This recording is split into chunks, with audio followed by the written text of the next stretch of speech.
right, without further ado, let's kick off our opening drive, brought to you by Chevy. This is our first down. It's a hell of a lot more fun for me than it was last year, just because it was, I was saying to Coach Stews, it's like, dude, I felt like I was drowning, trying to breathe, or stay alive and wait for a boat to come around. Last year, now this year, it's like I said earlier, it's being able to start where we finished last year, play calls and words and verbiage and speak the same language. And now it's been able to grow more from an earlier stage than, maybe doing it, maybe a little bit earlier in the season or halfway through the season. And, speaking on things that, really helps throughout the year and, later in the year. And so that's the advantage.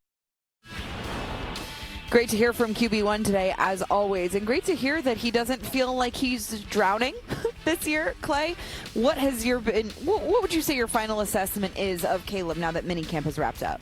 I've been so impressed. I think obviously the play on the field has improved. What I'm so impressed with is the operation, the motions, the shift, the snap count. Last year, per practice, there was probably 6 times Ben Johnson said, "Get back in the huddle. Right. We do it again." I saw 1 in 3 days. So he's owning that. He was already one of the best post-snap quarterbacks in the league, and now he's becoming one of the best pre-snap quarterbacks in the league. This is what leadership looks like, and I think you see the maturation of a superstar, and that's not overstating it when you look at what the Bears are expecting from him. He doesn't view it as pressure either, as much as an opportunity, and that's what separates, I think, the great ones from the very good ones.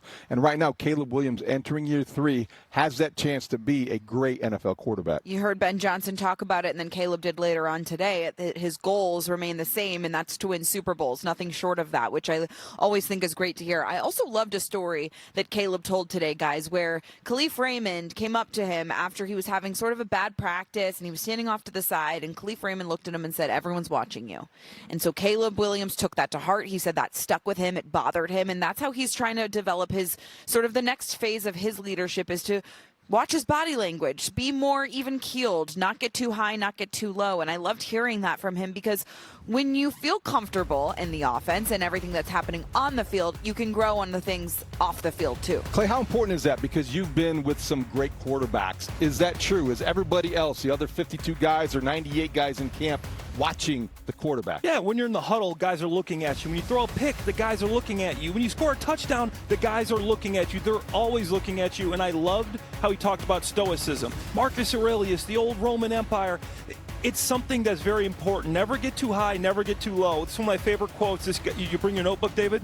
You have power over your mind, not outside events. Realize this, and you will find strength. To me, that's quarterback. The next play matters. Don't have a short memory. Next play matters. You don't have the outside events. You can't control them, which controls what you do next. And I think since he came out of USC, since he came to the Bears as a rookie, maybe we all began to underestimate but are learning now, don't underestimate or question his inner strength. This is really a strong individual who I think is now coming into his own and being more comfortable playing that role to the other guys in the locker room. Quickly, before we go to second down, I love the story today that I heard. One of the reports out of training camp is that Caleb threw a ball to Luther Burden. He took off for a touchdown, but the officials had called it dead, so Luther was celebrating in the end zone, and Caleb's like, "Come on, we got to spike it. We're in 2 minutes." Like, there was a whole situation of like Caleb getting everyone in line, which I feel like is also part of that next step of his leadership, making sure not just that he's doing the right thing, but everyone around him. Experience. It was a touchdown. They should have called that All one a right, touchdown. there you go. All right, let's go to our second down and hear from Ben Johnson on some of his offseason plans.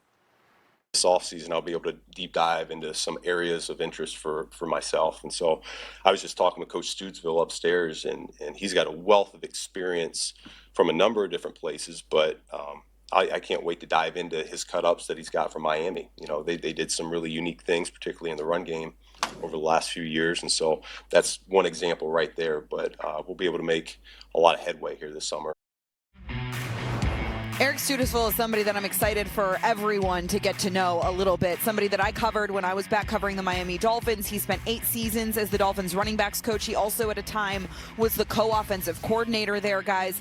He obviously had some nice talent there. Devon Achane, yeah, that doesn't hurt. But is there anything from the Dolphins' run game that you think could translate, that Ben's going to try and pick apart and use pieces of up here in Chicago? Yeah, a good artist, Sparrow. great artist steal. Take what you want from it. The Dolphins were so good at creating misdirections. You had orbit motions. You had angles. It was just a lot of different things. And I'm not saying that's going to be what you major in, but that's definitely something you can have. And Eric 𝗬𝗏, 8 years as a running back coach, this guy's had power backs, he's had speed backs, he knows how to use different style players. And if you can just take little pieces of that run game that was so successful and add it to your already successful third in the league run game, then I think that will be even better for the Bears. A couple things. I think this is one of the best things about the Ben Johnson offense we talked about last year, is that there really isn't a tree. There's not a family. It's not West Coast. It's not a specific, coaching background. He can incorporate a lot of little things that he gets from coaches that he hires or coaches along the way, things he steals, as you say. That's okay. So that's the benefit of 𝗬𝗏 on this staff. He can borrow a little bit of that. The other thing is that I think 𝗬𝗏 is going to have to adjust. He only had he had a featured back last year. They don't really have that. I know DeAndre Swift will be, but it's more of a complementary situation here in Chicago, so he can get used to that and he can adjust as well. I think it's a nice problem to have, is how you distribute carries, but I think the more they see of 𝗏 𝗠𝗠𝗠𝗏 in year 2, he'll mature as well. He may become a bigger part of this offense. It wouldn't surprise me. Clay, how'd the running backs look this week?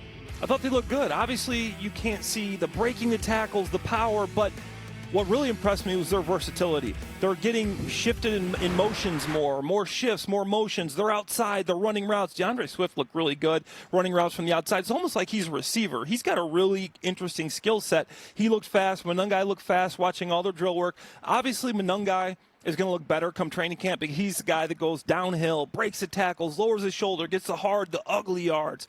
Swift is more the guy that's elusive and can run some of these routes. I thought they looked good, and I think that it's going to be a big year for these two. 𝗠𝗠𝗏 pounds. Let's go to our third down of this opening drive and hear from the Bears' first-round pick, Dillon Thieneman. I think I'm acclimating well. I feel like I've kind of gone through this process before. I know this whole setup is different than what I've done, but going to the move to Oregon kind of got me ready for what's the experience again, because it's like a whole new system, new place. So I kind of know what works, what doesn't work for me. Thieneman is such an interesting one for me, guys, because, well, first of all, I know we want to make a comment about the sleeves. Clay? Yeah, I mean, guns look good. Gun show. Jacked. Yeah. All right. Well, Thieneman's so interesting to me because he's so different from the last first-round picks of recent years for the Chicago Bears. A, because, of course, he's defense. Right. B, because he's taken so much later. And he's just sort of this, guy in the background who's, trying to get acclimated. There's not a ton of pressure on him to be. Of course, I think there's pressure when you're a first-round pick. But I wonder how you guys will assess what's a successful year for Dillon Thieneman. Ruthie, he's going to be able to start from day one, I think. They're going to work him along gradually, but that's the expectation. He dropped because of the position he played more than anything. This is somebody, I don't think it's pressure, but it's tremendous opportunity. Clay, Dillon Thieneman is going to be an asset, maybe one of the more noticeable defensive players in the secondary by midseason, and by the end of the season, I think you're going to see a Pro Bowl player in the making. Oh, wow. I think for me, it's being dependable, being in the right spot. And what I've seen this week, he looks like a rookie, but a good rookie. You see the speed, you see the range, you see a guy that can come down in the box, that can drop back deep. You see a guy that can cover in the slot. You're seeing all these things. Obviously, he's swimming a little bit in some of the system that Dennis Allen. It's a lot to learn. I know, but if that wouldn't be enough, would it? I mean, he's the second safety taken in the draft at the position. So I think that you look at it and he's not a premium position, but I don't think you lower your expectations because of where he went in the draft necessarily. He was a first rounder. Right. And he's going to be a starter from day one. Right. It's not really an easy position to measure success, because I think of the position in and of itself. You can't measure, you're not going to have touchdowns and catches and yards. It's going to be, is he in the right spot at the right time? Is he making plays, tackles, those sorts of things? I think you will feel his hits. I think he's going to be a loud, violent tackler. And sometimes safeties can have the best game of the year, and you don't see him at all. They don't show up on the stat sheet. I mean, this, David played safety in college. You're in the right position. The ball's not going your way because you are in the right position. Obviously, you come down, you make tackles, but him being himself, being versatile, covering receivers is what's going to make him very valuable and versatile. If the Bears didn't expect big things from him, I don't think they would have taken him in the first round. Very fair. All right, let's go to our fourth down, because things are also wrapping up across the league, including in Baltimore for former Bears offensive coordinator Declan Doyle, who is getting high praise from Lamar Jackson. I feel like it's going to be a lot of explosiveness going on this year. because the way Deck calls plays and his creativity with his mind and how detailed he is, it's like mind-blowing. So I'm excited. If Lamar's excited, you should be excited. He's saying there's going to be a lot of explosiveness. This is a Ravens offense that has been top 10 in the league in each of the last 3 seasons. With weapons, Derrick Henry, you see it right there on your screen, Zay Flowers, Mark Andrews. What do you expect to see from Declan Doyle's offense? First-year play caller, guys. Efficiency, balance, and I think a lean toward the run game. He learned well from Ben Johnson, and if he did, Clay, I think they're going to use Derrick Henry until they have to utilize the passing game. You got the tight end. You got to love the tight end. They got the big play with Flowers possibility, and you've got a quarterback that can create, and he's going to be, in terms of elusiveness and escapability, just like the one he left in Chicago. Lamar Jackson just does it better, and just he's the other quarterback in the league they can relate to. Yeah, and I think you're exactly right. Here's what he learned from Ben Johnson. When Ben Johnson came here, did he just plop Detroit Lions playbook, Jared Goff playbook, and say, here you go, Lamar Jackson, this is what you're going to learn, what we did Caleb Williams? No, he's going to tailor this around the players he has. He's got a great menu, a lot of good ingredients. Now he's got to mix it up and find his own offense. I think he will. He learned from Ben. He's got a lot of good ingredients to use. Derrick Henry, like you said, Zay Flowers, Lamar Jackson, great players. I think he has success. Do you think that the challenge for Declan Doyle, more than just the scheme and the play calling, will be relating to the players as the leader? Do you think that will be the part getting in front of the room? Because he is the head coach / offense when you have a defensive-minded head coach. You know, I think it's interesting because I think there is a level of respect and credibility that he brings to Baltimore because he's coming from Ben Johnson. I think Declan Doyle's biggest challenge, and maybe not challenge, but the biggest unknown for him is how is he on game day? Right. How are you under pressure? Right. Calling the plays, right? Like, that's the part that he's never done before. He'll get better and the first time he's going to do it is going to be in a preseason game. So we send our best. I'm a Baltimore Ravens fan this year. I'm rooting for Declan Doyle. Who isn't?